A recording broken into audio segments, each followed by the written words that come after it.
Okay, this is a narrated sparring in no gi with Shimlan, who's from our combatives class. He's a gentleman, nice guy. And yeah, we're going to start open guard, and I'm going to start in a second. No gi we find is a little faster, and the submissions can be a little bit harder to get when there's not a collar to grab. The escapes are easier. Here we go, so starting open guard.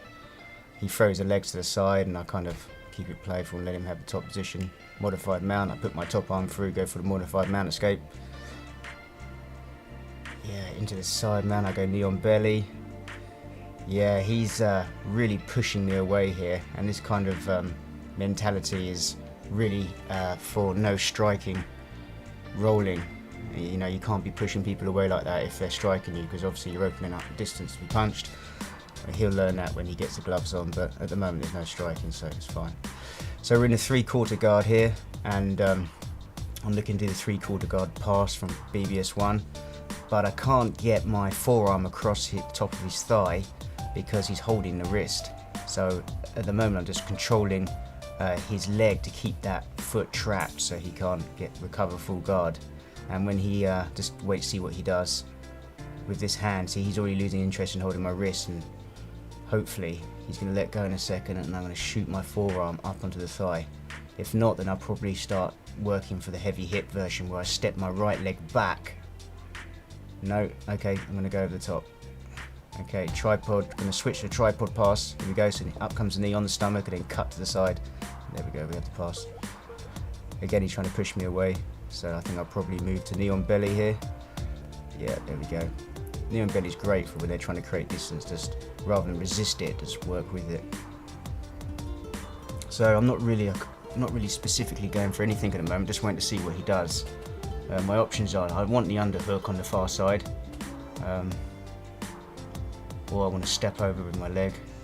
His arm's quite low, the arm closest to me, so I'm going to shoot through from the knee split. Yeah, I could see I could get the underhook when I wanted it, so you're actually supposed to go for the underhook first, but I trapped the leg first. So I've just done the hand off to the south shin, and now I'm kind of ready to step over for the north-south Kimura. There you go, do the hand off and I have the Kimura. That's game over. So very slowly applying the pressure. Kimura can be a dangerous move. He's waiting till the last minute to tap.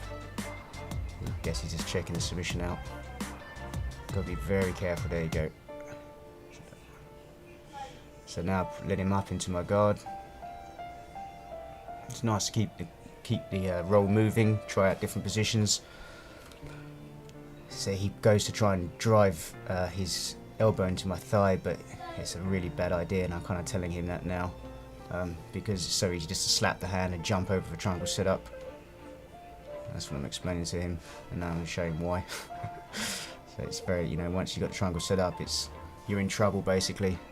I find this triangle setup position is kind of more attacky than even the top of the mount. You know, when I get into that setup, it's such a high percentage chance you can just lock the triangle, or switch to an arm bar or do something.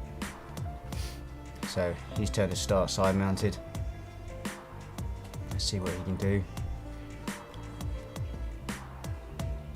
He steps over for the mount. Didn't see that coming. Okay, he's going for our Americana neck hug variation, but I'm holding his left arm so he can't loop it over. He can't finish it from here. I'm not making that easy. He's having a little go at trying to finish it. But he'll soon learn that you can't. So you see my right hand holding his arm. He needs to loop that over. And yeah, so he's going for the standard variation now, so I just push the elbow so he can't finish it. Still not really trying to escape yet, just letting him have a go on top. He's getting frustrated. He's playing a few games now and seeing, I think he's trying to tickle me. But unfortunately I'm completely tickle proof, so that's not going to work either.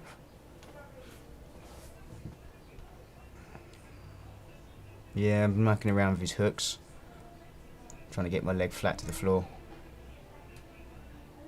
Yeah, he's going for the Americana again, just push the arm. And now I do the hip thrust escape from BBS2. It's a pretty good escape, I like that one. So now, butterfly guard, pretty easy to sweep from butterfly guard. So sweep, try to fake it one way, then sweep the other way. Yeah, I've been doing this recently, getting the mount, especially no gi to stick your hand, death grip straight in the throat.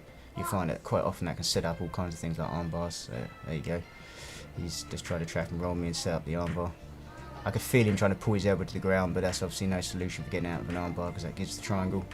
So I kind of, as soon as I felt him trying to pull it, I just allowed it and just took the triangle. Okay, he's going to start on my back now this time, start from the turtle position. So I'm completely blocking one side. So my left side, he's got all the room in the world to stick an arm in, but he's still trying to go in on the right hand side. I'm blocking it with everything, 2 hands, and then of course I roll to the ground. He managed to get his hand round my neck though, on that side, so I didn't do a very good job of that. So he's kind of like strong side, my back's half on the ground, so all I have to do is get my right hand in between his arm and my neck, and then I'll just lift it over my head and I'll be out. So you can see my hand's on top of his arm at the moment. As soon as he lifts it, there you go, I shoot, yeah, there you go, I shoot the frame in. Now my shoulder's on the ground, he's basically not on my back anymore. And he didn't try to remount, so I just jumped up to the top of his guard.